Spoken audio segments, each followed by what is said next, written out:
Some doctors can go overboard with diagnostics. Others don't seem to take every precaution you might expect when you're concerned about your health. Typically, blood tests for a general health assessment are part of the annual health physical. Sometimes, though, tests may be needed beyond the basics, including more advanced and in-depth tests for disease risk profiling. Unless something's amiss, most of the time your doctor's office will send your results in the mail with just numbers and abbreviations that may as well be Latin. Having some information about the different types of tests available to you may ease your mind and help you be the best patient advocate for yourself or others. Generally, there are two types of blood tests, Tier 1 and Tier 2. Let's begin with the Tier 1 blood tests. Tier 1 are the first and most basic screening blood tests the doctor usually orders for patients with no known disease. They are as follows. 1. The complete blood cell or CBC analysis measures your red and white blood cells. Your red blood cells carry oxygen throughout your body. The most common disorder here is anemia. Your white blood cells are a measure of your immune system status and are rarely abnormal when you are not fighting an infection.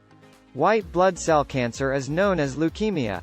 2. The Comprehensive Metabolic Panel or CMP reveals the general function of your liver, gallbladder, and kidneys.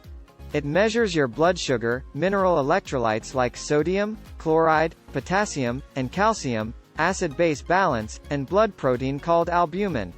3. The thyroid-stimulating hormone or TSH is a measurement of the pituitary hormone that controls the secretion of your active thyroid hormones T3 and T4. I talk more on these hormones later in the video. When your TSH level is low, it is generally an indicator of hyperthyroidism and you are expected to have elevated thyroid hormones circulating in your blood. However, there is some recent science showing that genetic variances in nearly a third of our population cause thyroid hormone function not to be accurately reflected by measurable TSH and thyroid hormone levels. 4. Lipid panel test.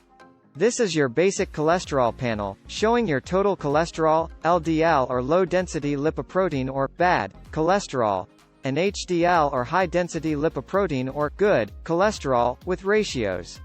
You must fast 8 to 12 hours preceding this test for it to be accurate. The lipid panel has general implications for cardiovascular disease risk. Now let's move into the Tier 2 blood tests. If you have an abnormal result from basic screening blood tests or if you want a more thorough assessment of your disease risk, the doctor may order these additional blood tests. 1. HbA1c. Your blood glucose level can be in the normal range, especially if you were fasting 12 hours prior to the blood draw. You can have pre-diabetes or even long-standing diabetes and miss it on a fasting specimen. The HbA1c test reveals your average blood sugar level over the past 3 months. Results ranging from 5.7% to 6.4% demonstrate pre-diabetes or glucose intolerance, which means you are not metabolizing sugar normally and really should make some serious improvements in your diet and exercise or begin the medication metformin. 2. Vitamin D.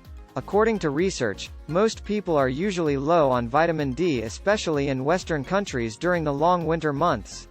Doctors test the 25-hydroxyvitamin D level, and if low, that is below 30, supplementation will bring it into the optimal range of between 50 to 100. Before we continue, remember to leave me a like and subscribe to the channel. If you are already a subscriber, then thank you for your support. 3. Vitamin B12 and folate. B12 deficiency can cause serious problems. If you are over 50, you are automatically more prone to being deficient in B12. Elevated vitamin B12 can be an indicator of the common methyl tetrahydrofolate reductase or MTHFR gene polymorphism, which causes a host of symptoms of illness and can be corrected by supplementing with methylated folate or methylcobalamin. 4. Free T3 and T4. Triiodothyronine or T3 and thyroxine or T4 measurements will tell you how much thyroid hormone is circulating in your blood. It may not necessarily tell you if it is effective in your thyroid-sensitive organ tissues. That's why standard thyroid tests may miss the mark, and you should be persistent if you have symptoms, especially of low thyroid. 5. Cortisol. A serum cortisol level will give you an idea of adrenal stress or fatigue and the need for treatment. Are you feeling tired, depressed and hurting? It could be adrenal fatigue. 6. Testosterone, estradiol, progesterone. Low testosterone in men or women is treatable. Low estrogen or progesterone, or estrogen dominance is also treatable safely from natural sources. A quick blood test is a sure way to find out your levels of these hormones. 7. C-reactive protein. This is produced by your liver and indicates inflammation in your body. Although nonspecific, an elevated level is considered a marker for disease. So that's the video, and hopefully you have learned a thing or two. Please don't forget to leave me a like, share the video with your friends and subscribe to the channel. See you next time.